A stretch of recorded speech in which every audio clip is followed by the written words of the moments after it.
अपने पौरुष के बल पे न चाहता सदा काम सहनाइया जब हृदय में बजी प्यार सागर में गोता लगाता सदा काम सोचा कि चल कर के शिव को छलूं अपने शक्ति का बाण चलाया है जब हाल जाने सभी क्रोध शिव जी किए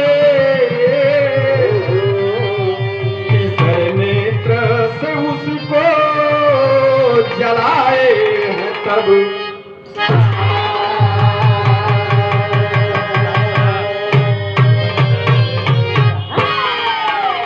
एक बार के बाद में भगवान भोलेनाथ हिमालय की चोटी कैलाश पर्वत पे ध्यान मग्न बैठे थे। उसी समय सुंदरता का प्रतिमूर्ति माना जाता है कामदेव को। कामदेव अपना सुंदर रूप स्त्री का बना करके चल दिया भोले बाबा को चिढ़ाने के लिए और भोले बाबा के सामने जा करके तरह तरह से नाच रहा है, गा रहा है, भोले बाबा को उनको ध्यान तोड़ने की कोशिश कर रहा है। और जब भोले बाबा का ध्यान टूटल तो भोले बाबा देखला कहला अरे तो कामदेव बा आई हमें चिढ़ावे बदे आयल है। कहला बच्चू हमारे चेला हमें चिढ़ावे अला तो अल्लाह है हमार श्राप लेला और तीसरा नेत्र खोल के तीसरे नेत्र से भस्म कह दिला। कामदेव का पत्नी रति पहुंच गई भोले बाबा के यहाँ। कहली प्रभु ये का कैला, अब हमार जिंदगी कैसे बीती बिना पति के। बड़ा विनती कैली, बड़ा मनौली जोनौली भोलेनाथ के। भोले बाबा प्रसन्न भैला कहला का कि जा तोहार पति मिली है जरूर लेकिन ए जन्म में ना अगले जन्म में मिली। हवा मास्टर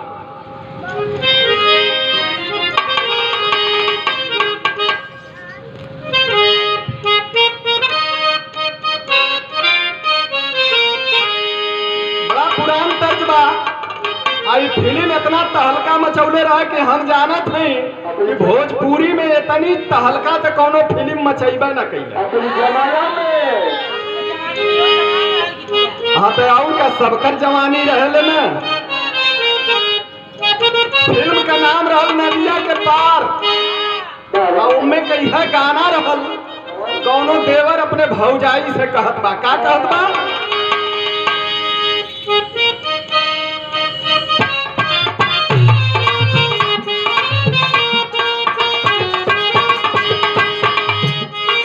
यह कह रहल बा कि साची कहूँ तोरे आवन से हमारे, साची कहूँ तोरे आवन से हमारे अंगना में आइल बहार भौरी, अंगना में आइल बहार भौरी।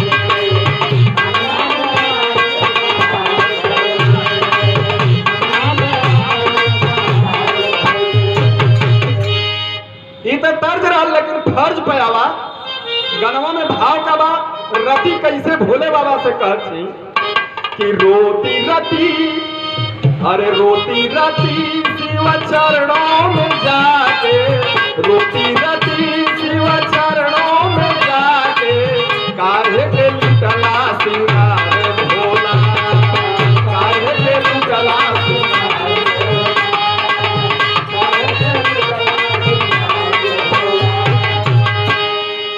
पिया बिना कैसे दिया लगेगा, पिया बिना कैसे दिया लगेगा,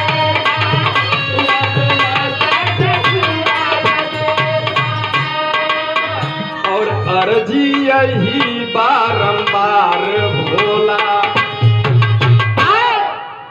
भोले बाबा प्रसन्न भइलन तो वह बतिया बतौलन कि जा तोहार पति मिली है जरूर लेकिन ए जन्म में ना अगले जन्म में मिली है। कृष्ण के घरे पैदा हुई हैं, कृष्ण के पुत्र के रूप में। असौरिये में समरासुर दैत्य चोरा ले जाई लड़कवा के। तो अपने पति का इंतजार तू समरासुर दैत्य के घरे करा। रति पहुंच गई समरासुर दैत्य के घरे, दासी बन के काम करे लगली। आ इधर का होता, यहाँ तर्ज बदल गल मास्टर, एक लाइन तर्ज लगे।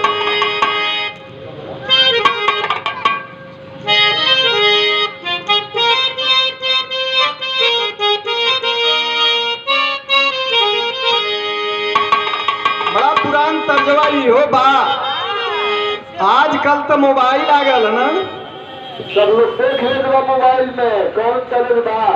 पिटिर पिटिर पिटिर पिटिर दबत है, आ मोबाइल काने लग जात है। अब अहिन खाली जवन बातचीत भल शादी के लिए, तबले नंबर आ गल, हॉटलाइन पे बात होखे लगल। लेकिन उस समय का रहल हमहन के बचपना में, वो समय का ही गाना बा। एक दुल्हन कहत बा कैसे अपने सहेली से कि रात सपना रतियां सपना,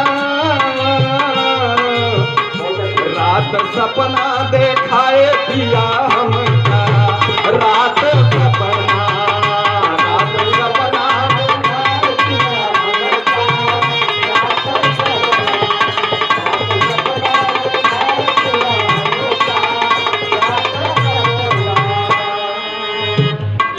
तनी से तर्जवा एक लाइन और बता दी।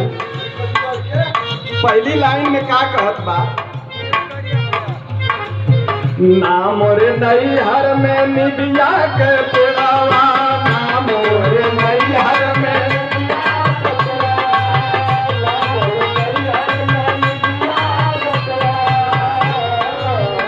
एकर छैया बैठाए दिया हमका, रात सपना, रात सपना देखाए दिया हमका।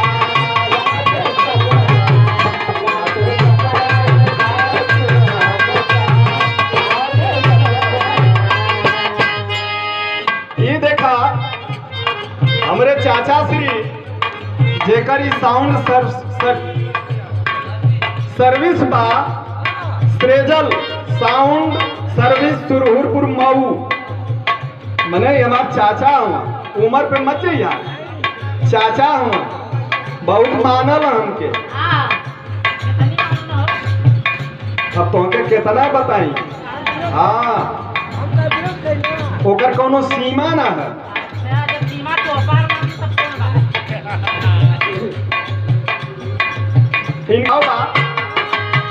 कि फूल गमका, फूल गमका, फूल गमका कन्हैया के अंगना, फूल गमका, फूल गमका कन्हैया के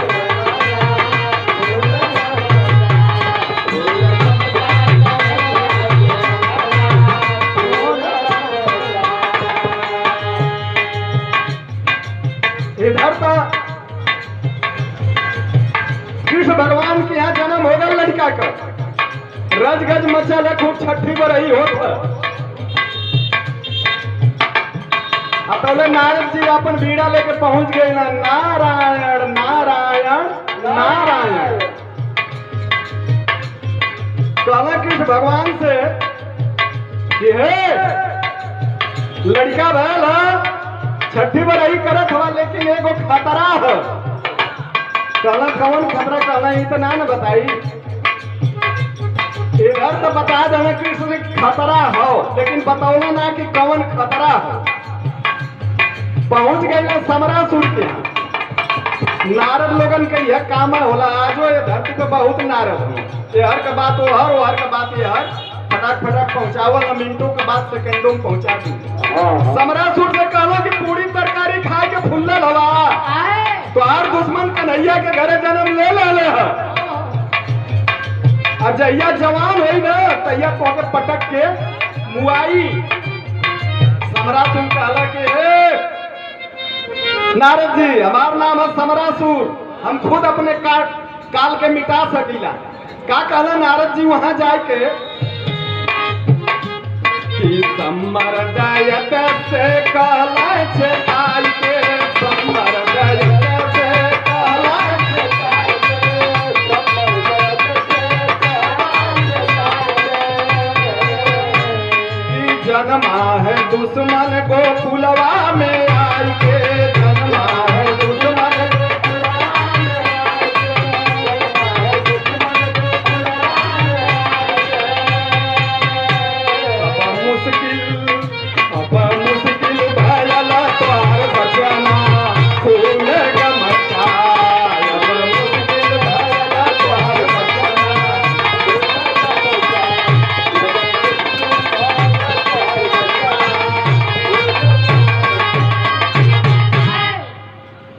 समरासुर वहां से चल डाला।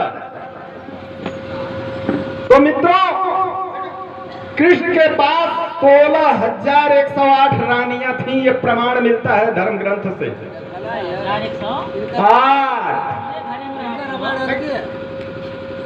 ये कहत हम कौने घरे में रहा कुल हो आई ना बुझत हम कि 365 दिन एक साल में होला आ 16,108 रहली त कई दिन पर उन्हन का नंबर आवे ना ना। हाँ सही कहला, दोहरौनी कहरौनी ना हो पौले होई। आ जौने में 3 पटरानी रहली, रुक्मिणी, सत्यभामा और जामवंती, ये 3 पटरानियों का प्रमाण मिलता है।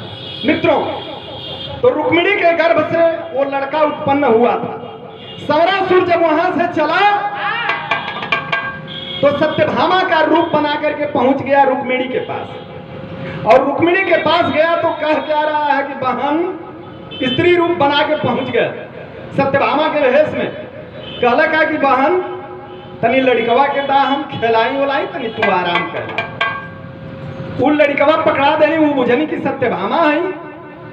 आई तरह समरासुर आ लेके लड़कवा के महल से निकल गल बहरे, तो ओकर विमान उमान वहीं तैयार रहा। आकाश मार्ग से विमान से लेके लड़का के जात बा। यहाँ टेरी के भाव लगल मास्टर।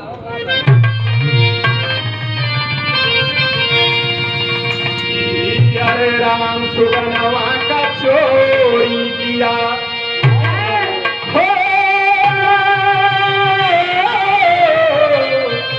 अरे सुगनवा का चोरी किया, तो काल को चला मिटाने सम्मर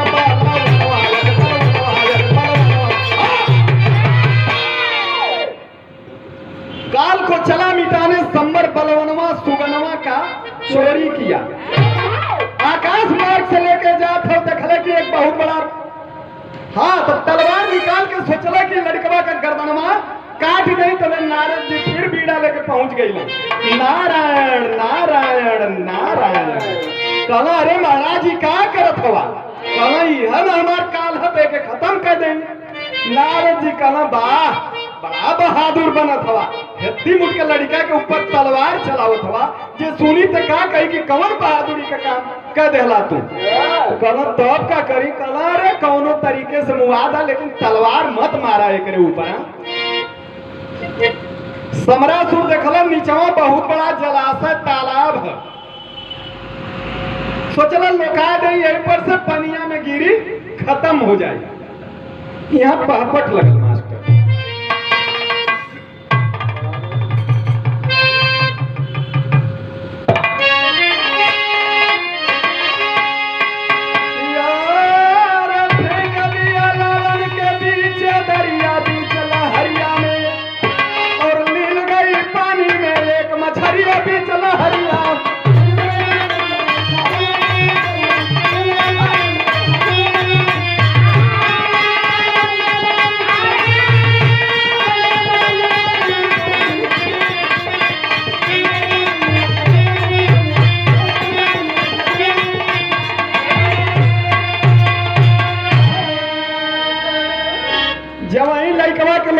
थे बहुत बड़ी मछली मुंह बाय के गप से बाबू साहब ले ले अपने पेटे में निगल गई। तब का भैया कि अरे कला कला बढ़ने लगा, मछली के पेट सुगनवा हो, तू बड़ा उतरा है गजब, गारे ले पड़ल परनवा हो, लेकर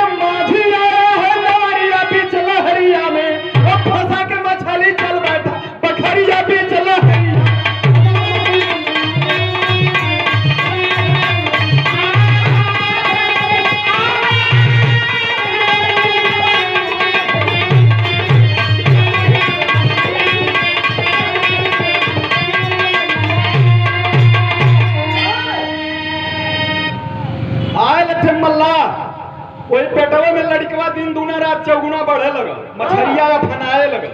आ जब मछरिया फनाए लगल तो कबो ऊपर आवे कबो नीचे जाए, ओके अपनाहट भइल बा मछली के।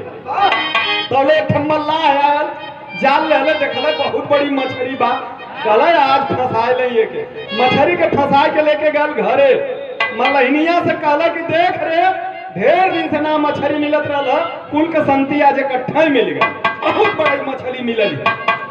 तो मलहिनिया कहते कि देखता ना एक काम करा कि मछरिया के टुकड़ा करके ले जाके बेचा, कुछ अंश से एकर निकाल के जवन है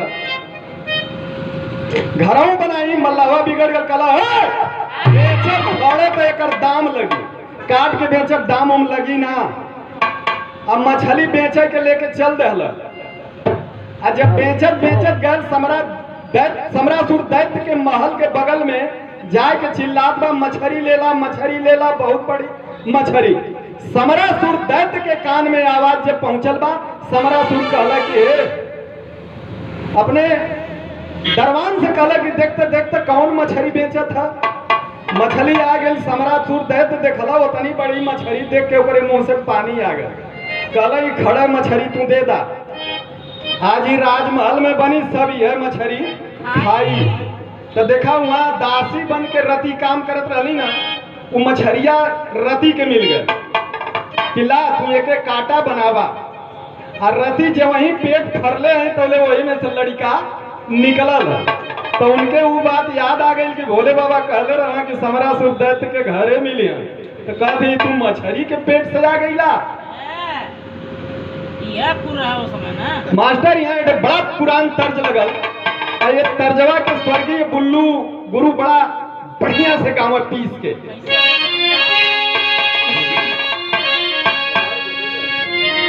कोनो दुल्हन का दुल्हा मिलिट्री में रहला, घरे आल हमें छुट्टी पर 2 दिन रह के बाबू साहब जाए लगला। दुल्हनिया तब कहत है वही केवाड़ी के आड़े खड़ा हो के और अपने साड़ी का फूट जौन अंगुरी में लपेटत किया, तनी तनी सुसुकतो बा। ओकर मन से दुआ कहला कि अरे ई क्या करत है। तब दुल्हनिया कहत है कि जाओ तुम ये राजा जी, हार जाई बाप दसवा हो काजरा नयन में रही, अरे काजरा नयन में रही तो हमारा के काले अइबा हो काजरा नयन।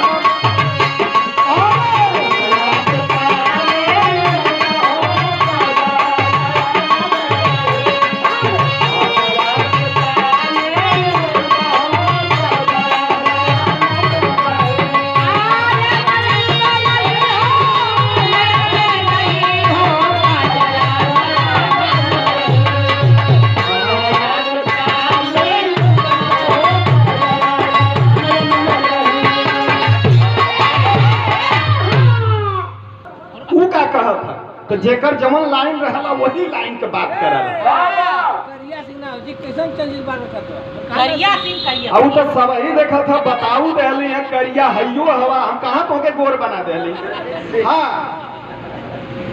तो वो ओकर मन से दुआ कहत का कहत कि अपने के लई बगोरी और पिस्टल यो दुनलिया हो काजरा नयन में रही, अरे काजरा नयन में रही आ तो हरा के बूटे दार चलिया हो काजरा नयन।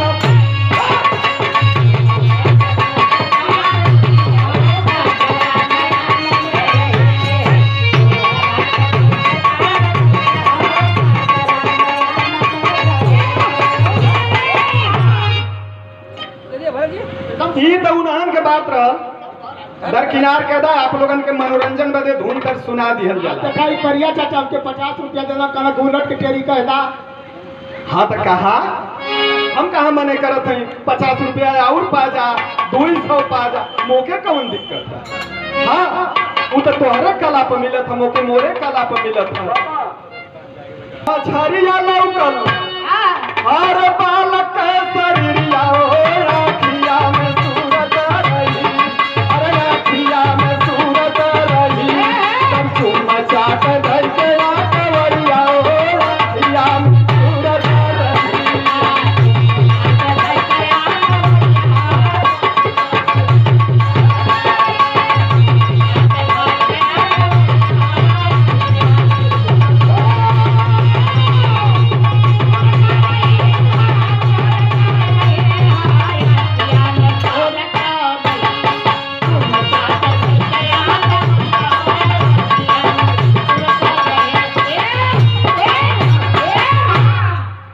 रति के भैया डर हो गए कि कहीं सम्मर दैत्य जान जाई तो लड़कवा के मार दे, लेकिन रति सोचला कि तो मछली के पेट से निकल ओके का पता। ले जाके समरासुर के बार बार रति दिखावत है कि देखा इन मछली के पेट से लड़का निकल। तब बार बार सम्मर के दिखावली ललनवा, बार बार सम्मर के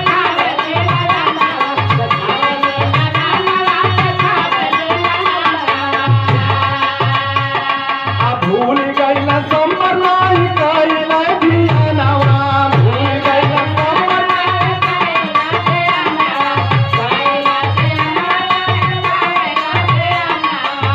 काला का समरासुर बालाई सुगना मोर बुढ़ौती का सहारा हो, राखिया में सूरत रही, अरे राखिया में सूरत रही, तब पाल अपने बालम के गुजरिया हो, राखिया में सूरत रही।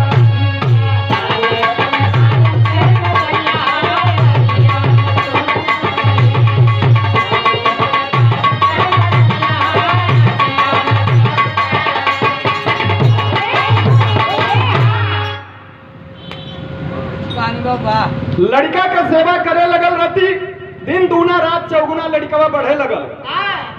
आज जब बड़ा हो गयल तो भैल का यहाँ आधा में प्रमाण बा मास्टर। पुरनका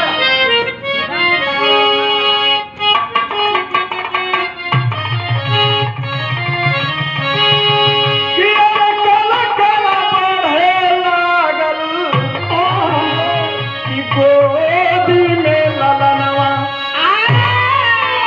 भइल जवान रति का समझा,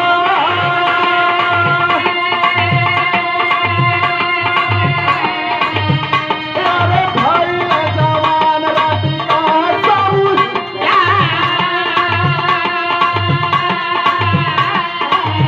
लड़कवा जब जवान हो गया तो रति के माई माई का एक दिन रति बिगड़ के निकली है, खबरदार अगर माई कहला तो लड़कवा कहता काहे हमार माई ना हऊ, तू कहते अरे मूर्ख हऊ, पिछले जन्म का हम तोहार दुलही नहीं तो के भोले बाबा भसम का देले रहला, ए जन्म में भेटैला आहू जेके बाबू ताप हुआ तो तोहार दुश्मन है।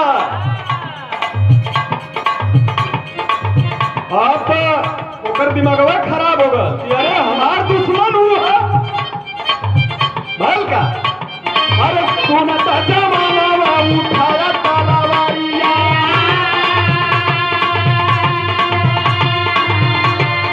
सुनता जमाना उठाया तालावारिया,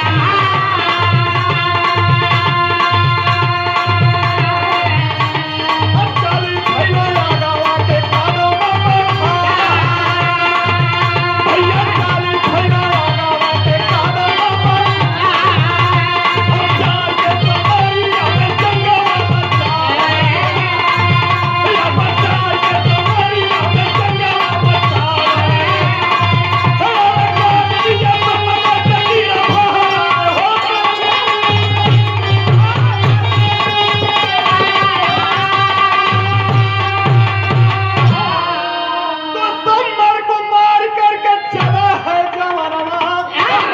संग पहुंचा गोकुल में चार